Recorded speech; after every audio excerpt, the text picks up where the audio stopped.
Welcome back to 101 East. This year's parliamentary elections in South Korea had a unique feature. For the first time, a North Korean national was in the running for a seat. Lee Ae-ran didn't win this time, but she's hoping that she has at least managed to set a precedent that other North Korean defectors can follow. Here's her story in her own words.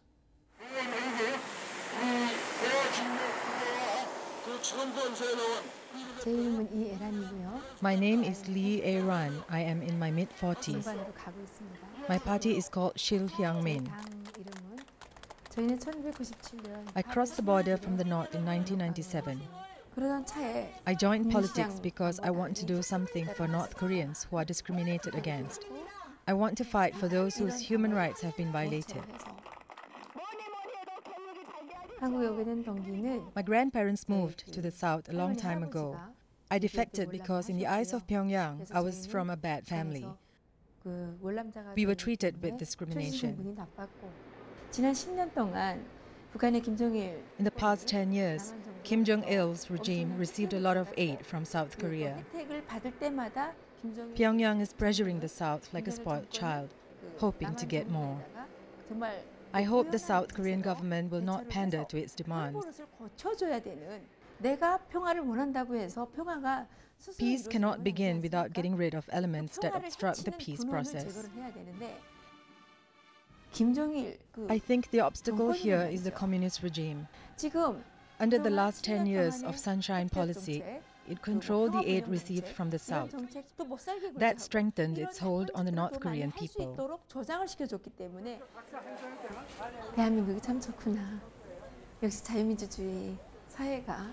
It's different in South Korea. There is freedom and democracy. Even I, a defector, can take part in politics. Hopefully in the future, after the reunification of the country, I can be an example to the people from the north, for those who want to run in elections too. Well, still with me from Seoul is Song Young-sun, a member of South Korea's Parliamentary Assembly, and in Sydney, Professor Richard Bronowski, a former Australian ambassador to Seoul. Thank you both for staying with us. Professor Bronowski, we were speaking before the break about the sunshine policy and how it may or may not have achieved things, but let's move on to the reality on the ground now and Lee Myung-bak's new policy. How do you think that's going to go down? Is this just a reflection of a different end of the political spectrum, or is this actually an effective new policy that we can see happening, yielding results? I can't see this as a new policy. I can't see this as a radical departure. I do see this as you put it, at the end of the spectrum. But I think we have to consider another element here, and that is not just to consider the bilateral exchanges that are going on between the two Koreas, but also what is happening in the six-party talks, and indeed the relationship between North Korea and the United States. When President Bush called North Korea a rogue state, it didn't matter that there was a sunshine policy. That was all wiped out in the enormous amount of feelings that were created in Pyongyang about being called a rogue state and about the ad hominem remarks that were made indeed about the president of North Korea. That has to be taken into account too. Unfortunately, the South Koreans and the North Koreans do not exist in a vacuum. There's an enormous power play going on in the peninsula and about the peninsula, and the other actors, of course, are Russia and Japan and China. And until these things are resolved, you're not going to have a bilateral policy that's untrammeled by these outside events. Song Young-sun, there are 6 parties involved in these discussions. All right.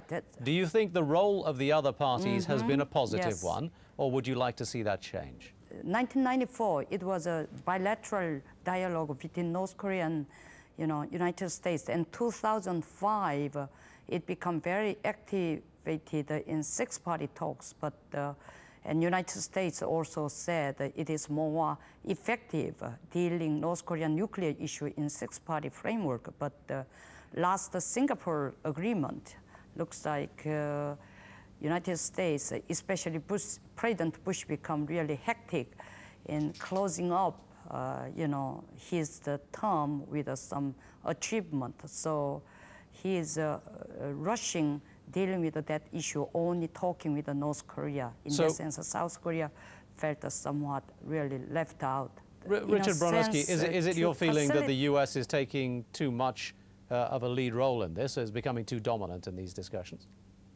Not at all. I think what we have to keep in mind is that the six-party talks are very important. They're important for China and Russia and Japan, as well as they are for North and South Korea and America. What North Korea wants, and it's perfectly amenable to sitting down with all these countries and discussing their problems, but what they really want are two things from the United States. One is a guarantee of no violence and no regime change. The other is a guarantee from the United States of a peace agreement that will lead to economic cooperation and the freedom of North Korea to get on with its economic development as it sees it with not just South Korea but with the whole of the region. There does seem to have been, Song Yong-sun, some degree of progress up until now. Surely President Lee has just made it worse by becoming, with this new attitude, has derailed the progress that was being made. I cannot say that actually it is a derailed program, but President Lee is very, very strongly determined to give the message to North Korea that the brinkmanship North Korea has been trying to us for the last 10 years as the means of coercing us or soliciting us and then begging us, it's not going to work out anymore. If you are going to behave like a beggar, you gotta behave like a beggar. You behave like a beggar when you ask for us any kind of economic assistance, but in terms of your attitude is not begging, it is enforcing. So we are not going to accept that. I'd like to take exception to something that Ms. Song said, and that is that the North Koreans are simply beggars. They're not. The North Koreans have a very proud tradition of juche, of supporting themselves. Let's look at Kaesong, just over the 38th parallel. They're not begging for aid to come to Kaesong. In fact, they're stopping South Korean entrepreneurs, chaebol, from coming into that zone. And they've been very, very circumspect about how much aid they're going to get from the South. I'd really dispute this idea that the North Koreans are simply beggars. They're not. Let's look forward for a minute, if we could. And Ms. Song, let me come to you. How does President Lee's new approach and his new engagement with Pyongyang, how is that going to push forward this relationship? How is it going to achieve results? Well, North Korea, Kim Jong-il said that this year we don't need your food. He specifically said that to South Korea in his press release. But it's not going to work out. Their crop harvest is 1.5 million tons of a shortage. So it's inevitable for us to ask us food. So you're saying you're going to starve them into submission. Is that the policy? You're going to starve them into submission? We are not ready to give them. Also, Kim Jong-il said that we don't need the South Korean food, but I don't think he can endure with that situation.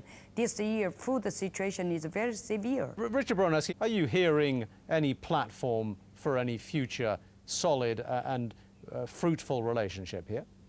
No, I must say, with respect to Ms. Song, all I hear is hubristic and rather pointless threats to the North. Now, also, let's remember that it's not just from South Korea that North Korea gets food. They get it from Russia, they get it from China.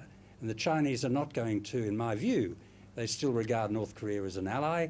They're not going to allow them to starve. So it's not just South Korean food. Okay. But it's a pointless thing to do, because the more you threaten North Korea, the more they're going to go into their hole and they're not going to come out. And the more you talk to them and engage them, the more likely they will be to be reasonable. Well, let's put that to Ms. Song. I mean, we've had decades in which North Korea has had economic hardship, in which they have suffered and starved and died. Why do you think sending them back to that is going to yield any more results now than it has in the past?